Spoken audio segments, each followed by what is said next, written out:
अगर ये सही बोल रहे हैं तो फिर अमृतपाल को जेल में क्यों डाला हुआ है? अमृतपाल सिंह भी तो इसी देश का व्यक्ति है। वो खालिस्तान की मांग कर रहा था, तो आप बोल रहे हो वो तो गलत है। और या जो गोरखालैंड की मांग करते हैं वो आप उनको भी गलत बोल रहे हो। तो फिर ये बाबा बागेश्वर के ऊपर क्यों नहीं कोई कार्रवाई करती है की जा रही? बुरा नहीं है धर्म, बुरा क्या है?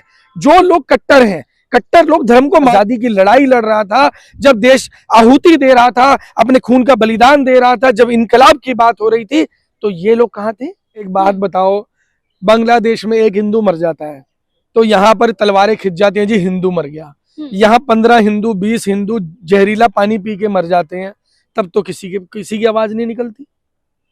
किसी के माँ बाप अस्पताल में पड़े और वो 8 साल का बच्चा बेचारा बिलक बिलक का कह रहा है कि जब ये मर जाएगी तब इलाज होगा इसका। इसे हिंदू राष्ट्र बोलेंगे? हिंदू राष्ट्र? आप कल्पना तो बताइए आपकी। देखिए, आप तो जो कह रहे हैं, हम किसी मांग को गलत तो कह ही नहीं सकते। ये जो हिंदू राष्ट्र की मांग कर रहे हैं, एक्चुअल में ये कहना चाहते हैं कि खालिस्तान भी बनना चाहिए, गोरखालैंड भी बनना चाहिए। समस्या क्या है? समस्या ये है कि इनको खुद ही नहीं पता कि इनको चाहिए क्या। हिंदू राष्ट्र कैसा चाहिए? हिंदू राष्ट्र इनको चाहिए जिसमें अनपढ़ लोग हों, जिसमें स्कूलों की आवश्यकता ही नहीं है, जिसके अंदर प्रधानमंत्री सारा दिन मोरी उड़ाता रहता है, जिसके अंदर प्रधानमंत्री जो होता है वो अनपढ़ होता है, तीसरी फेल होता है। तो इनको हिंदू राष्ट्र वो वाला चाहिए। ये वो चंद लोग हैं, 2-3% लोग हैं, ज्यादा नहीं है। ये सिर्फ वोकल है, ये बोलने वाले लोग। सर रैलियां निकाली जा रही हिंदू राष्ट्र के लिए, भीड़ जमा हो रही है। मैडम भीड़, आप एक बात बताओ, हमारे देश में आबादी कितनी है? उसमें से भीड़ के लिए कितने लोग चाहिए? यहाँ तो हमारे देश का प्रधानमंत्री एक दूसरे देश में जाता है जहां पर कहते हैं जी उसको ना वर्ल्ड का सबसे बड़ा अवार्ड मिला, जिस देश की आबादी 10,000 होती है। तो क्या बात कर रहे हो मैडम आप? यहाँ 10,000 लोगों की अगर हम बात कर रहे हो ना, तो 10,000 लोगों के साथ में ये जो भीड़ दिखाने की बात कर रहे हैं, भीड़ कौन सी भीड़ है? भीड़ वो लोग हैं जिनको 2.5 किलो राशन दे करके ला रहे हैं, जिनको 200-400। सर बाबा बागेश्वर लगातार ये कहते हैं कि जात पात की करो विदाई, हिंदू सब भाई भाई। मैडम आप मुझे एक बात बताओ, अगर ये सही बोल रहे हैं तो फिर अमृतपाल को जेल में क्यों डाला हुआ है? अमृतपाल सिंह भी तो इसी देश का व्यक्ति है।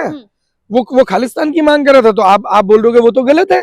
और या जो गोरखालैंड की मांग करते हैं वो आप उनको भी गलत बोल रहे हो। तो फिर ये बाबा बागेश्वर के ऊपर क्यों नहीं कोई कार्रवाई करती है की जा रही? ने कहा है कि तो बन के रहेगा हिंदू राष्ट्र।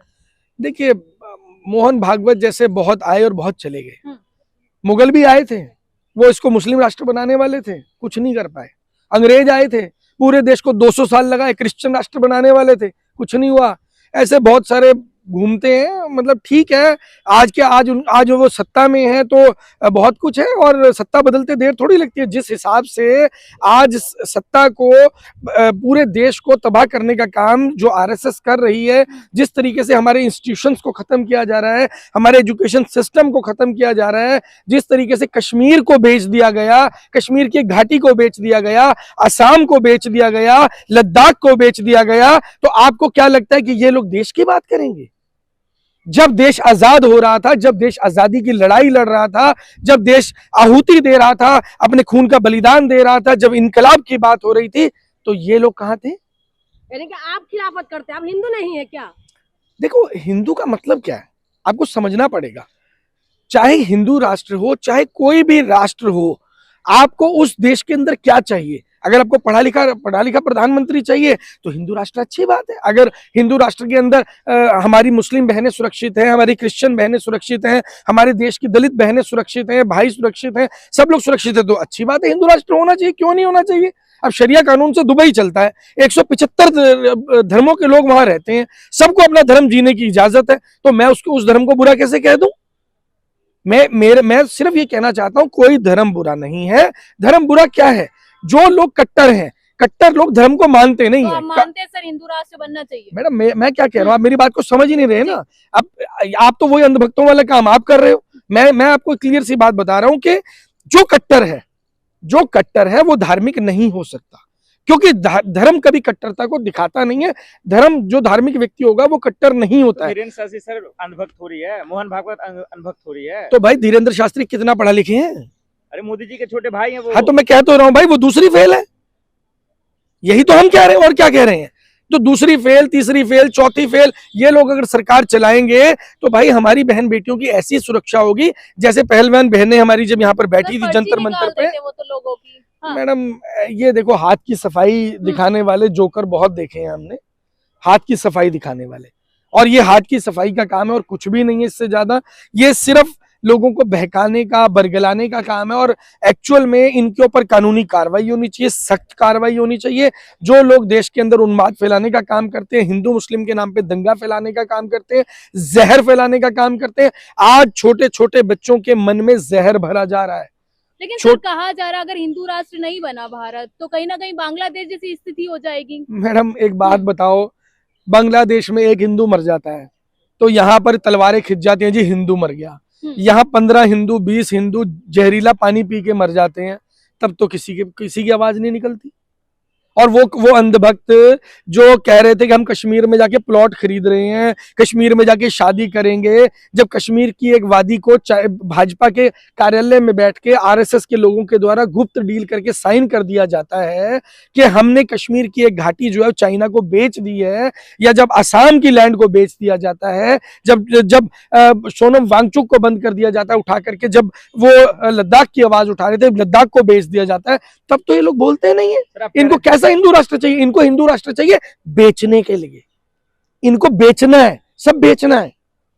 सर आप कह रहे हैं कि दरअसल ये जो जहर फैला रहे नफरत, देखिए बीजेपी तो फिर जीत भी तो रही है। आज देखिए बीएमसी का चुनाव, आज भी जीत गए वो। भाई ऐसा है कि जितना पैसा आज भाजपा लेके बैठी है ना, किसी एक आवारा भीख मांगने वाले को भी बिठा दोगे ना तो वो भी जोड़ तोड़ करके खरीद फरोख्त करके सरकार बना लेगा। खरीद फरोख्त करने वाले को दल्ला बोला जाता है, खरीद फरोख्त करने वाला चाणक्य नहीं होता है। कौन है दल्ला?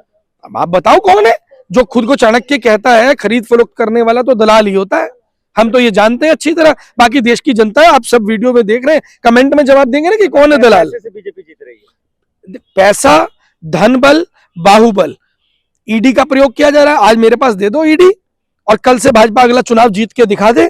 और ये जो आज हो रहा है ना, ये सब चीजें तो वाराणसी के चुनाव में 2024 में मैंने एक्सपोज कर दी थी, जब श्याम रंगीला मेरे साथ थे। मैंने एक एक चीज को एक्सपोज किया था कि जिस तरीके से धांधली हो रही है, आने वाले समय में आप इलेक्शन प्रक्रिया तो दूर की बात है, आप नॉमिनेशन फॉर्म भी नहीं भर पाएंगे। मैं इसी भारत की बात कर रहा हूं, और वो बातें जो उस वक्त कही गई थी, आज वो बातें लगभग पूरी तरीके से सच साबित हो रही है। हिंदुत्व और हिंदू राष्ट्र को बनाने की बात को आप बकलोल या अंधभक्त कह रहे हैं, उसी के बदले तो महाराष्ट्र में जीती अभी बीएमसी चुनाव में। देखिए क्या हुआ है उसके अंदर, क्या हो रहा है, आप खुद देखो ना कि जिस तरीके से वोटर्स को रोका जा रहा है, वो जिस एरिया में किसी धर्म के बहुल्य वोटर होते हैं तो उनको टारगेट किया जा रहा है, डमी वोट, फर्जी वोटें बनाई जा रही हैं, ईवीएम को हैक किया जा रहा है, ईवीएम की चोरी की जा रही है। ट्रांसपेरेंसी कहाँ है? ये जिम्मेदारी थी इलेक्शन कमीशन की कि हमारे वोट को सुरक्षा प्रदान करना। अगर आज वो सुरक्षा प्रदान नहीं कर रहे हैं तो शायद वो भूल गए हैं कि इस देश में जब भी जरूरत पड़ी है, इस देश की मिट्टी इतनी जरखेज है, भगत सिंह भी पैदा करती है, चंद्रशेखर आजाद को भी पैदा करना जानती है, और वो उसमें समय नहीं लगता। जब जरूरत पड़ेगी तो वो आएंगे दोबारा। सर ये चुनाव आयोग के अलावा आप लोग के पास नहीं है क्या जवाब? लड़ने की क्षमता नहीं है? आप एक बात, चीज में चोरी, हर चीज में नहीं, देखिए जो सच है, सच को स्वीकार करने की तो आपको आदत डालनी पड़ेगी। या तो आप आंख बंद करके आप भी कह दीजिए कि आप भाजपा के लिए काम करते हैं। जिस हिसाब से आप सवाल पूछ रहे हैं, मेरे को तो यही लग रहा है कि आप पत्रकार महोदय, आप खुद जो है वो भाजपा के लिए काम कर रहे हैं। बीएमसी में जीती बीजेपी, ये सच नहीं है। कितनी धांधली हुई ये बताइए ना। कहाँ धांधली होती है? क्यों नहीं हो रही धांधली भाई? आपके सामने जब लोकसभा चुनाव थे, लोकसभा चुनाव के अंदर कितनी ऐसी सीटों के ऊपर हमने इंदौर की सीट का एक्सपोज किया, गांधीनगर सीट को एक्सपोज किया, जहां पर कैंडिडेट्स को धमकाया जा रहा था, उनको पैसे दिए जा रहे थे, उनसे पर्चे विड्रॉल करवाए जा रहे थे। महाराष्ट्र में आप आज की बात कर रहे हैं, जो 15 दिन पहले रिजल्ट आया था, उसमें क्या हुआ था? अनअपोज्ड बीजेपी कैसे आ गई थी भाई? मतलब, और दूसरी बात जो बाबा साहब ने बोला था, क्या बोला था कि हम सब देश की जनता जो है वो विपक्ष होगी। और आज की तारीख के अंदर अगर आप बात कर रहे हैं कि मतलब ये तो फिर पूरा का पूरा भाजपा का राज हो गया, फिर तो भाजपा को बोलता भाई देश बेच दे, कश्मीर की एक वैली क्यों बेच रहे हो? पूरी वैली बेचो ना। हिंदू राष्ट्र से दिक्कत क्या होगा भाई? हम आपको क्लियर स्पष्ट शब्दों में एक बात बता रहे हैं, हिंदू राष्ट्र जहां पर हर व्यक्ति को अपने धर्म को जीने की आजादी हो, हमारी बहन बेटियों को सुरक्षा हो, आपका धर्म सुरक्षित हो, आपके बच्चे सुरक्षित हो, उनको शिक्षा मिल रही हो, स्कूल बंद ना हो रहे हो, शिक्षा मिल रही हो, उच्च शिक्षा मिल पा रही हो, स्वास्थ्य सेवाएं मिल पा रही हो। ऐसा ना हो किसी के माँ बाप अस्पताल में पड़े और वो 8 साल का बच्चा बेचारा बिलक बिलक का कह रहा है कि जब ये मर जाएगी तब इलाज होगा इसका। इसे हिंदू राष्ट्र बोलेंगे? हिंदू राष्ट्र, आप कल्पना तो बताइए, आपकी अगर कल्पना। ये हिंदू राष्ट्र का कॉल अगर गलत होता तो फिर बीजेपी आरएसएस को इतने लोग चाहते क्यों? अरे ये सवाल है ना। भाई, चाहने की बात अलग होती है। कहते हैं कि जिस चीज का, आप यहाँ पे एक ढोल वाला बुला लो, आप 50 लोग जितना मर्जी शोर करते रहो, उस ढोल की आवाज आपके शोर से ज्यादा होगी, और सभी लोग यहाँ से 200 मीटर 300 मीटर दूर तक जो लोग बैठे होंगे उनको आपकी आवाज नहीं आ रही होगी, उन्हें उस ढोल की आवाज आ रही होगी। और यही काम भारतीय जनता पार्टी कर रही है, और ये राजनीति में रणनीति है, ये राजनीति में रणनीति है। आज इनका दांव लगा हुआ है, लेकिन आज मैं आपको बता देता हूं, आज आप रील उठाकर देखिए, सोशल मीडिया उठाकर देखिए, न्यूज उठाकर देखिए, हर जगह चारों तरफ से जो विरोध के स्वर उठ रहे हैं, इतने ज्यादा आज के टाइम में सरकार डरी हुई है कि 14 साल के बच्चे पे एफआईआर कर रही है। ये इसीलिए की जा रही है क्योंकि आज उनके ढोल की आवाज कमजोर पड़ती दिख रही है। लेकिन ये वो सही समय है जब आपको सबको मिलकर के, हम सबको मिलकर के अपनी आवाज को और बुलंद करने की जरूरत है। अब कमजोर नहीं पड़ना है, अब गिरना नहीं है, अब डरना नहीं है।